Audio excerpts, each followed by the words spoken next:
They don't care the color of your skin. They expect high achievement from you regardless. Would you say that's an accurate statement? Yeah, I would say that that's an accurate statement because if you go to boarding school, the color of skin isn't very diverse, is it? The color of people's skin isn't exactly very diverse when you go to boarding schools. So you mean the makeup of the school is not diverse? Yeah. But it's not always the most intelligent people that are going to the school. So the teachers have high expectation from you regardless of the color of your skin. I guess so, but I mean that doesn't mean to say that a teacher at a public school doesn't. Well. But why at Columbia High School were so many of black kids in the lower tracks? Well, yeah, the whole track system levels. I mean, that thing was it's a fundamental flaw in schooling, I think. So, a fundamental flaw. Yeah. What exactly do you mean? Go into it. I mean, you can't have levels for kids. I mean, other than maybe if it's special education, it's understandable, but you'd want to give a kid the best chance to succeed possible, and putting them in a lower level doesn't necessarily give them the best chance to push themselves and move forward. Do you understand? I understand. The best way I can explain it, I watched.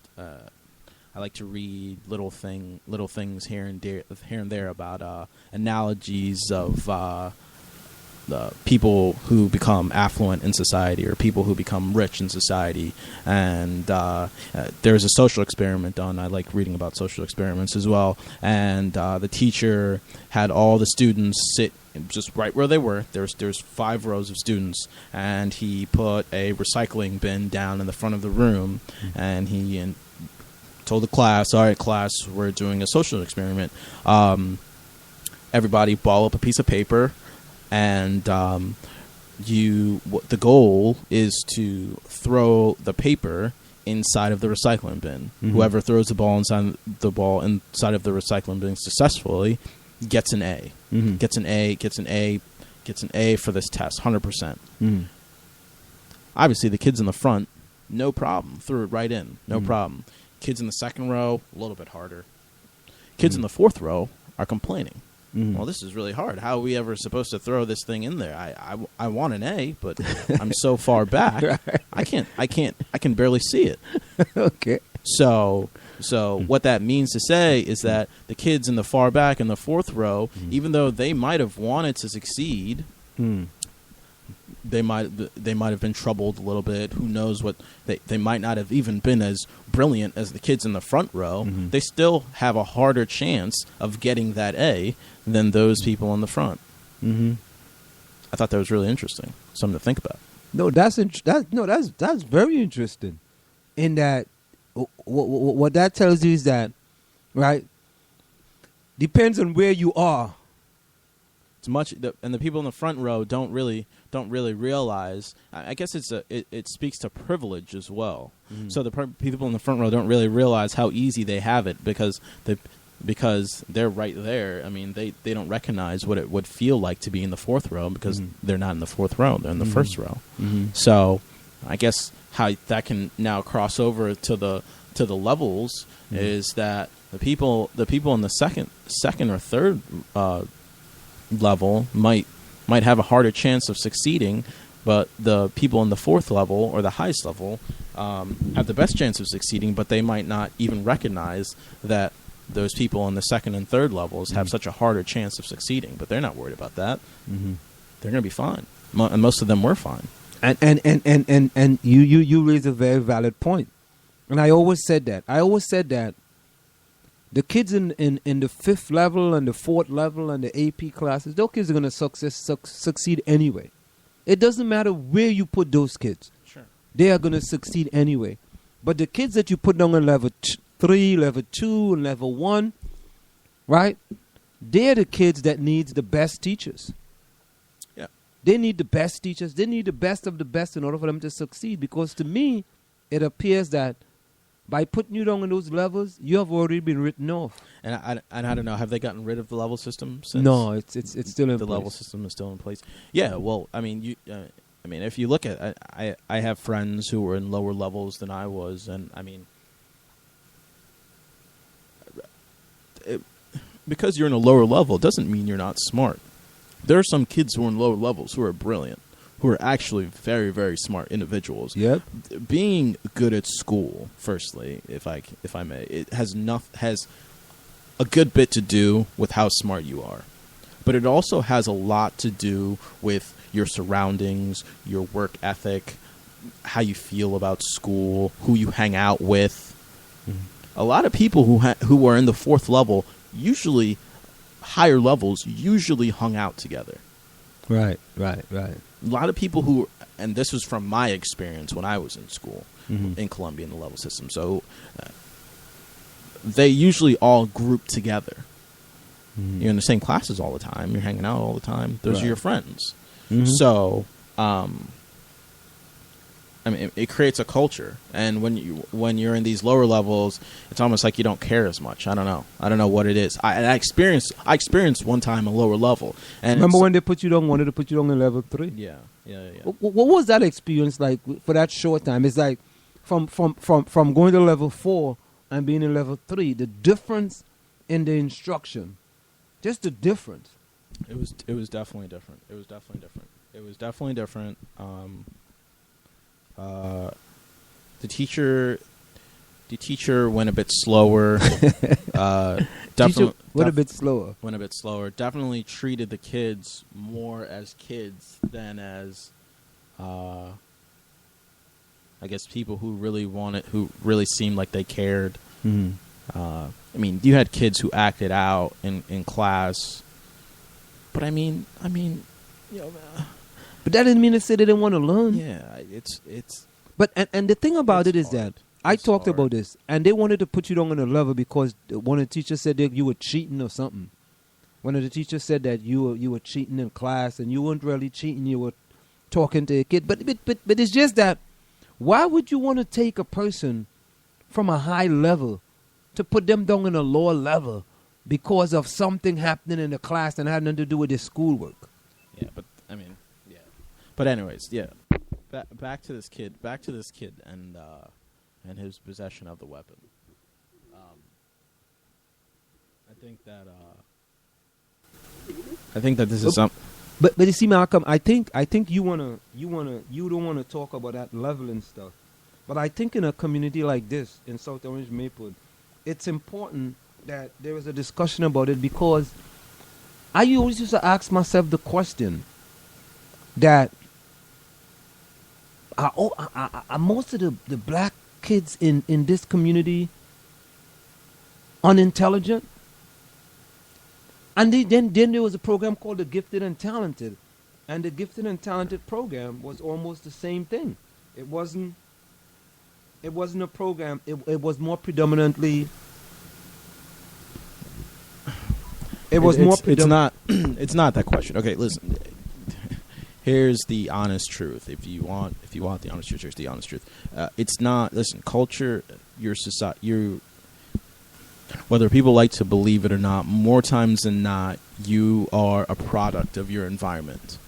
All right. People want to say that, that might not be the truth or whatever, but more times than not, you are a product of your environment. You are a product of your bringing by your parents, their culture, and your surroundings. Okay, so a lot of times, the kids who are in the lower levels, because there are two parts of Maplewood. There's a part of Maplewood which is more urban, and then there's a part of Maplewood which tends to be erring more on the side of suburbia.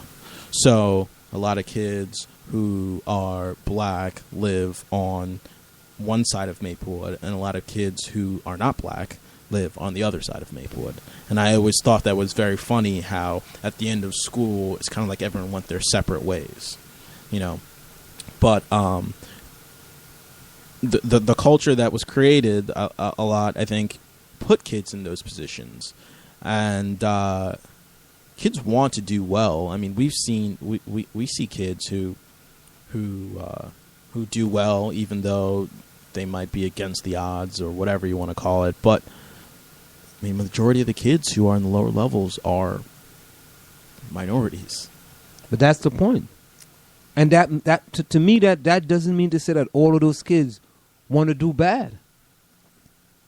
It doesn't mean to say that because most of those kids may live in, the urban part of Maplewood, and their parents want to see them do bad. No, absolutely. It's that their parents may not have the time to go to the school, like other parents who may be at home mom. Yeah, and when you get into those type of things, those are specifics that, I mean, we can't, unless we did a statistical analysis and research and all that, we could come up with some sort of actual factual data as to what each parent does with their kid on opposite sides of the town. But I mean, people don't really necessarily have time to do all of that, and I'm not sure how interested people are in doing that. But it'd be an interesting study. But regardless, I think. And I ramble a lot when I speak. I speak. My thoughts come to me as we go. But no, that's fine. Basically, what I'm trying to convey is that a lot of times in these classes, kids have a different notion of success or idea of what it means to go to school and do the right thing and try to be the best that they can be. And I think when you implement levels, for some for a lot of kids, it almost probably like takes away hope for some kids. I would imagine. Absolutely. It's like, it's the crabs in the barrel syndromes. Yeah. Once you get in, and you put someone in an environment, and I've experienced this firsthand. I think people tend to forget that these are actually adolescent kids. I mean, some are more mature than others, obviously, but I mean, kids are impressionable. Adults are impressionable. Humans are impressionable. People do change all the time based upon their environment. I could do a social study, experiment right now on people and their environment. I can guarantee you that people change based upon their environment. They made a movie, Trading Places. Everyone knows that movie. It's a perfect example. They took Eddie Murphy. He was in the slums. They put him in a nice place and changed. And I think that's a movie which was supposed to be funny, but that's real. That's a real thing that we see happen. If I took someone, more times than not, if I took someone off the street, gave them money, and gave them the tools to be successful with that money, their life would change. They would change the way that they do things.